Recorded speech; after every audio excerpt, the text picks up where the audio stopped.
오늘 사실 항생 지수가 사실 5일 동안 지난 5일 동안 4.33% 오늘 하루 동안 2%가 하락하고 있어요. 도대체 무슨 일이 일어났길래 중국 주식이 이렇게 하락하고 있는가? 미국 상공에서 2차 세계대전 이후 한 번도 침공당해 본 적 없는 미국의 항공 영토가 중국산 풍선이에요. 중국에서 둥둥 떠다니는 뭘 실을 수 있는 풍선 하나 때문에 지금 미국 전역이 난리가 났습니다. 그래가지고 지금 중국 주식이 폭락하고 있는 건데요.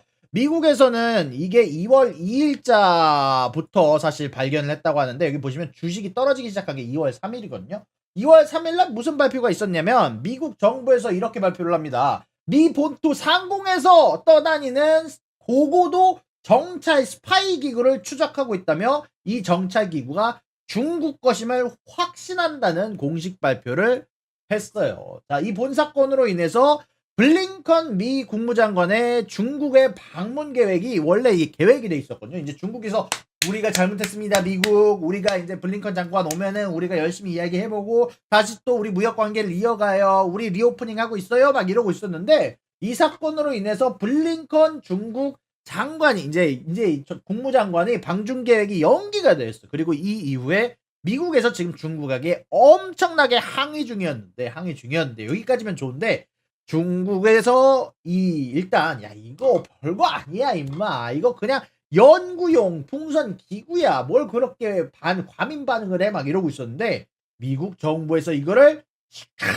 F-22 전투기가 날아가서 요거를 미사일로 격추를 시켰습니다. 자 블룸버그 그냥 아예 헤드라인 갖고 온 건데요. US moves to recover Chinese balloon while weighing retaliation이라고 나오잖아요. 미국은 지금 중국산 스파이 풍선을 회수 중이다. 동시에 보복을 고려하고 있다. 이게 블룸버그 헤드라인이야. 지금 현재 블룸버그의 헤드라인입니다. 이거 뭐 그냥 쉽게 볼만한 뉴스가 아니에요. 지금 여기 가장 먼저 떠 있잖아. 지금 터키 시리아에서 지금 7.8짜리 진짜 미치도록 큰 지진이 났는데도 이게 지금 헤드라인이 아니라 미국에서 일어난 중국산 스파이 발론이 더 크게 다뤄지고 있어요. 정확하게 어떤 일이 일어났는지 여러분들하고 이야기를 해보도록 할게요. 중국산 이 풍선이 사실 몬타나에서 발견이 됐습니다. 몬타나주에서 발견이 됐는데 이거 하나몬타나 아닙니다. 이거 개그 치려고 갖고 왔는데 하나몬타나 아니고요. 여기 몬타나주가 있는데 이 몬타나주가 사실 중요한 게 뭐냐면 여기에 미국의 핵기지가 있어요. 미국의 핵기지가 있는데 이 뉴클리어 베이스가 사실상 이 풍선이 발견된 곳에서 얼마 떨어지지 않은 곳에서 이 풍선이 발견이 된 거예요. 이 중국산 스파이 풍선이 이 몬타나의 핵기지에서 멀어봤자 한 몇십 분 거리 내에서 발견이 된 겁니다. 그러니까 미국 입장에선 빡치지. 왜 자기네 항공 영토를 침입을 해? 이렇게만 두면 근데 별일이 아닌 것 같잖아요. 근데 미국에서는 엄청나게 심각하게 받아들였는지 이렇게 이 풍선을 미사일로 하고 격추를 킵니다. 도대체 무슨 일이 있었을까? 아니 중국에서는 기후 연구하는 기구라고 하는데 왜 미국에서 과민 반응을 하냐? 이거 사실 중국뿐만이 아니라 고고도 풍선 스타트업이라는 게 있어요. 풍선에 관해서 이제 띄워가지고 위성 관측을 하든지 아니면은 뭐 기후 변화를 관측을 하든지 이런 것들을 위해서 쓰이는 풍선 스타트업이 있는데 여기에 나오는 창업자분이 얘기를 한 게 풍선으로 장거리 이동에 사실 원하는 곳으로 보이는 것은 특정 군사기지로 보내는 건 굉장히 어렵다. 매우 어렵다. 불가능하진 않지만 매우 어렵고 이런 겨울 같은 바람이 많이 부는 때는 사실상 웬만하면 실패한 실험의 결과이거나 종료 시스템의 오류일 수 있다라는 이야기를 사실 미국에 있는 스타트업의 공동 창업자가 발표를 하기는 했어. 이렇게만 들으면 야 미국이 과민 반응하네. 근데 이게 문제면 이게 사실 한 번만 보낸 거면 이해를 하겠는데 트럼프 때 이제 바이든 이전부터 트럼프 때부터 이 풍선이 날아다니는 게 관측이 됐다고 합니다. 근데 이게 중국 것으로 확신한 건 이번이 처음이지만 트럼프 때부터 이미 3번에 걸쳐서 중국산 풍선과 똑같이 생긴 것들이 날아온 적이 있다고 그래요. 미국의 항공 영토. 방금 전에 사실 뭐 이렇게 하면 오류긴 하지만 미국 항공 영토가 2차 대전 이후로 뚫린 적이 없다고 얘기를 했지만 사실상 미국 내가 이미 트럼프 때도 저런 스파이 풍선 3개번이 날라왔었던 거예요. 미국 항공은 유유히 통과해 가서 뭐 캐나다도 한 번씩 가고 대만도 가고 문제는 이게 뭐냐면 진짜 만약에 중국이 실수한 거다. 얘네들이 얘기한 것처럼 야 우리가 기후변화 관측하려고 했는데 실수한 거면은 미국 영토에, 미국 항공 영토에 3번이나 침입을 했을까? 대만으로 보냈을까? 라는 것들을 우리가 생각을 해봐야 된다 이거죠. 그러다 보니까 일단은 전체적으로 이게 요것뿐만이 아니라 조금 더 나중에 얘기를 해드리겠지만 이 중국 정찰 풍선 자체도 엄청난 고고도예요. 그냥 간단하게 낮은 고도에서 나는 풍선이 아니라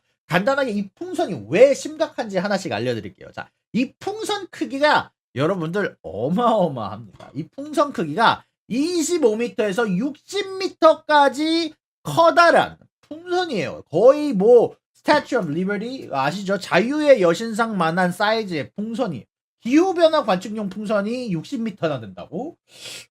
저게 뭐 자유의 여신상만한 사이즈의 거의 뭐 한 50층, 60층짜리 건물의 크기만한 풍선이 미국 항공에서 떠다니고 있으면 미국 입장에서도 이게 놀라 안 놀라. 그리고 말씀드렸지만 이 정찰 풍선이 한 번이 아니고 3번이랑 성층권에서 날아다니게 구조가 이제 구성이 돼 있는 풍선이고 카메라, 레이더, 태양광 판넬, 그리고 압축기, 공기압을 조종해 위아래로 원하는 만큼 가까이 아래로 내려갔다가 위로 갈 수 있게 여러 가지 기능이 탑재된 중국산 풍선이란 말이야. 하필이면 중국산 풍선이야. 대형 버스 세대 크기에다가 사실상 기상 관측용으로 쓰기에는 크기가 너무 큽니다. 왜 하필이면 그리고 성층권에서 전투기가 쉽사리 격추하지 못하는 곳에서 날아다니고 있었냐면 말입니다. 사실상 최신 기체가 아니면 최신 기체라고 해봤자 18년 전 F-22 전투기긴 하지만 사실상 이 F-22 전투기도 원래 맨 처음에 나갔을 때 격추를 못하고 돌아왔어요. 왜냐면 이게 너무나 높이 고고도에서 날아다니다 보니까 여기서 격추를 시키면 바람에 날려서 실질적인 시민들의 피해까지 이어질 수 있다라는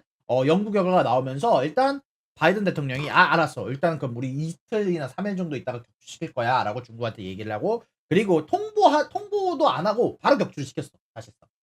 얘기는 뭐 언제 격추시킬지 얘기를 한 건 아니고 우리가 지금 격추를 못 시키는 이유에 대해서 이야기를 하고 2, 3일 이후에 F-22 전투기가 나와서 격추를 시켰습니다. 자, 그리고 실질적으로 미국 정부는 이 정찰 풍선을 격추 후 잔해를 수거 중이라고 발표를 했고요. 그리고 또 다른 정찰 풍선이 미국만 날아다닌 게 아니야. 중남미 상공을 통과 중이라고 발표를 했어. 중국에서 그러니까 이거를 한두 대를 날린 게 아니라 아니 그러면은 실수를 했으면 한두 대만 실수를 했어야지. 중남미 상공을 통과하는 이 정찰용 풍선이 한 대가 더 있는 거야. 그래가지고 이게 사실상 어제 중국 쪽에서 야 이거 미친 거 아니야 미국 니네? 야 이거 원래는 중국이 조금 미안해 내가 잘못했어. 아이 블링컨 국무장관 와줘 막 이렇게 얘기를 하면서 저자질을 유지하던 중국 쪽이 사실상 외교부 성명을 통해서 야 미국이 무력을 통해서 민간 무인 비행선을 공격했다. 이거는 너무나 과한 과민 반응이다라고 중국이 항의 표시를 했습니다. 요거를 그냥 뭐랄까요? 그냥 솔직히 기후 관측용이라고 하기에는 너무나 어설픈 점들이 많긴 해요. 너무나 어설픈 점들도 많고 그리고 미국에서 사실상 러시아 쪽의 전쟁 분위기까지만 관측한 이 미국에서 이게 중국산 스파이 풍선이라고 확신한다는 발표를 했어요. 확신이에요. 확신한다는 발표를 하기도 했기 때문에 아무래도 스파이 풍선일 가능성이 굉장히 높은 상황이고 이것으로 인해서 지금 미중 관계가 어떻게 되고 있냐? 악화가 되고 있다. 미국에서도 보복을 기획 중이고 중국에서도 공식 채널을 통해서 니네가 너무 과민 반응하나 확인을 하고 있고 미국의 국무장관인 블링컨 국무장관도 앞으로 우리 가는 거 보류하겠다라고 발표를 한 만큼 지금 전체적으로 미중 관계가 위기에 빠지고 있다라고 얘기를 할 수 있을 정도로 좀 커다란 사건이라고 볼 수 있을 것 같습니다. 근데 미국에서 저거를 아예 대놓고 이렇게 얘기를 했단 말이야. They are confident it was a spy balloon이래. 미국 정부에서 그냥 대놓고 이거 스파이 발론인 것 같다. 스파이 발론이라고 확신한다라고 발표를 했는데 야 러시아 전쟁도 알아낼 수 있는 미국의 정보부가 이게 스파이 발론인지 아닌지도 모를까. 너무나 의심스러운 점이 한두 개가 아니잖아. 자, 일단 첫 번째. 아니, 왜 그럼, 미국 항공에만 4번이나 보냈어. 4번이나 보냈어. 심지어 성층권에 보내서, 격추도 어렵게 만들고, 캐나다에도 하나 보내고, 지금 당장 중남미에도 하나 떠 있고, 옛날에 대만에도 보냈어. 옛날에 대만에도 보냈어. 옛날에 대만에도 보냈다. 아니 누가 봐도 이거 실수로 하나, 둘, 셋, 넷, 다섯, 여섯, 일곱, 여덟 번이나? 여섯 번, 일곱 번이구나. 일곱 번이나 실수한다고. 일곱 번이나 실수. 그리고 크기가 아니 대형 버스 3개짜리 풍선을 기후관측용으로 보내는 미친놈이 어딨어. 아니 뭐 만들 순 있겠지. 근데 카메라에 레이더에 태양광 판넬에 저런 거는 왜 이렇게 많이 달아놓고 저 정찰 풍선은 도대체 왜 저렇게 크게 만들어 놓은 거야. 여러 가지 기계를 달았으니까 무거우니까 그걸 감당할 수 있도록 저렇게 풍선을 높게 만들 수밖에 없다는 거 말이야. 이렇게 보니까 미국이 과민 반응한다고 보기는 굉장히 어렵고 의심스러운 측면들이 굉장히 많죠. 그래서 자, 아무튼 여기까지가 오늘 있었던 이야기, 지금 중국 주식이 빠지는 이야기, 미중 관계가 어려워지는 이야기까지 여러분들과 모두 다뤄봤습니다.